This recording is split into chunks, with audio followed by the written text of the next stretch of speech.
Alright guys, let's take a look at neutralization reactions. So first we're going to read this top part about what fish can do and withstand in waters. Then you're going to go ahead and watch this video right here about how aluminum reacts with hydrochloric acid. Since we know that our river water is acidic at a 3, hydrochloric acid is a 1, but it makes the reaction kind of go faster. So after watching the video, you'll see that it becomes liquid aluminum chloride and hydrogen gas. So what is the pH range fish can tolerate? Let's go back up to your reading and write down fish can tolerate this range.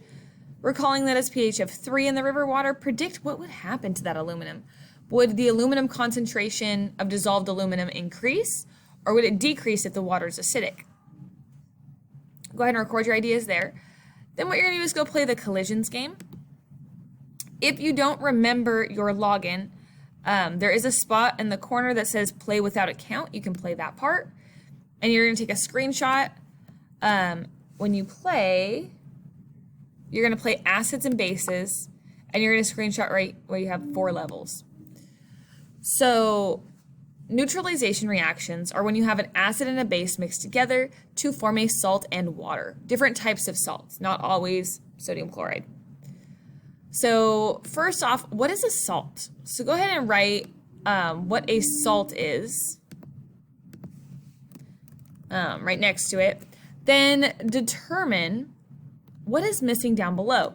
So down below, those are double replacement reactions. So if you're going to use up the sulfate already and the calcium, inside together, outside together, then you're left with H and OH. When you put H and OH together, you have your salt, and what is your other product?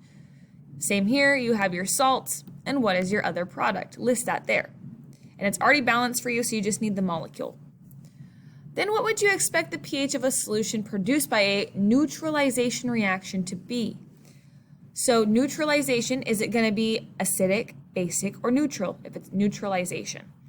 And think to yourself, are there any acids or bases over here? We have a salt and we have water. For the titration part of the experiment, we have some procedures. If you ever test the alkalinity in your pool, that's also a type of titration experiment. So here's the information. It's posted down below too on your assignment on Schoology. So here's the amount of drops. So like 24 drops for the first one, 27, 25, 26, and 26 again. So you're going to take that information and plug it into your chart. So you can pause this if you need to and plug it into your chart. Then you're going to take the average of those numbers. Once you have your average from here, you're going to take your average and you're going to plug it into the top here where it says drops of B. Okay, that's your drops of sodium hydroxide.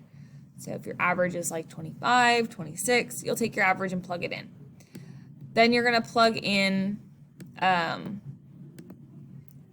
your drops of vinegar. So on top, say we have like 25.4 drops of our sodium. On bottom, then, we began with 15 drops of vinegar based on the instructions here. So we had 15 drops of vinegar that were there. So in our calculator, make sure you guys can do this. It's just a simple division problem. 0.5 times 25.4. Hit equals, then hit divided by your 15 drops. So you should come out with 0.85 in your yellow box here. Then it says the mass volume percent of acetic in vinegar is given by the following equation. And we're hoping that our number is greater than 4%. Anything lower than 4% bacteria can grow in vinegar. So grams of acetic acid over milliliters of vinegar times 100%. So first you have to calculate the molar mass of acetic acid. This is where your periodic table comes into play. So you've got to figure out how many carbon are there. So I have 1, 2 carbon, 1, 2 oxygen. So I've got to add up the mass of 2 carbons and 2 oxygens with 3, 4 hydrogen. So add that together to get your grams from the periodic table. You're going to take this number that you got here for A, and you're going to plug it in for your molar mass in grams in this box here. Then for the first box for molarity, you're going to take your answer that you got on number 5 here for molarity, that's 0.85, capital M for molarity, multiply those two numbers together. Whatever your mass was times molarity. Then your answer you get for part B here now.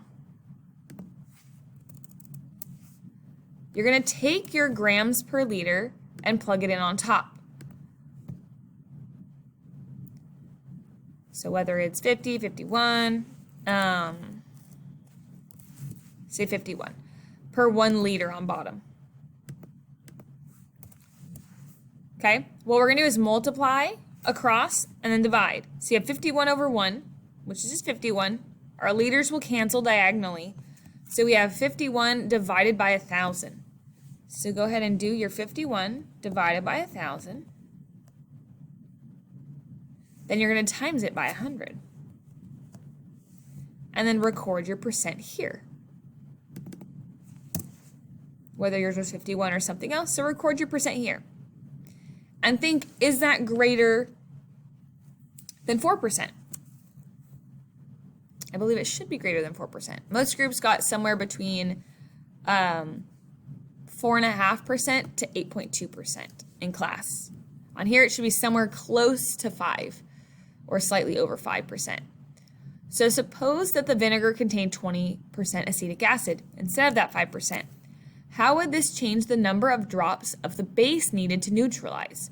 So if we had like a 5% solution and it took an average of 25.4 drops, if we were to take that and times it by 4, how would that change the number of drops needed? So if you do 20 divided by whatever percent you got right here. So for me, I had like 5.1 for my answer. So 20 divided by 5.1 is 3.92. So I need 3.92 times more the amount of drops. So if I times that by 25.4, that's about 100 more drops I would need. So if it's 4 times the amount, I need 4 times the amount of drops. Instead of 25, I need 100. Because it's more acidic. The stronger it is, the more you'll need to neutralize it. So explain why in the procedures we completed, we couldn't analyze red wine vinegar. We just used clear vinegar, distilled vinegar. So based on the color, why could we not use red wine vinegar? What would that make it hard to see? Gonna answer number 8 there. After you're done with that, go ahead and watch this video right here on how titration works. Lastly, we have a video here with sulfur-containing coals, similar to like our coal power plant we're looking at for our White River kill, as in Kentucky here. So explain how coal power plant may have contributed to the fish kill. What would it release? And you can also go back to your Unit 8 journal and look at the coal power plant as one of the sources and what it gives off to answer number 9 here. And then you guys are done with day 10.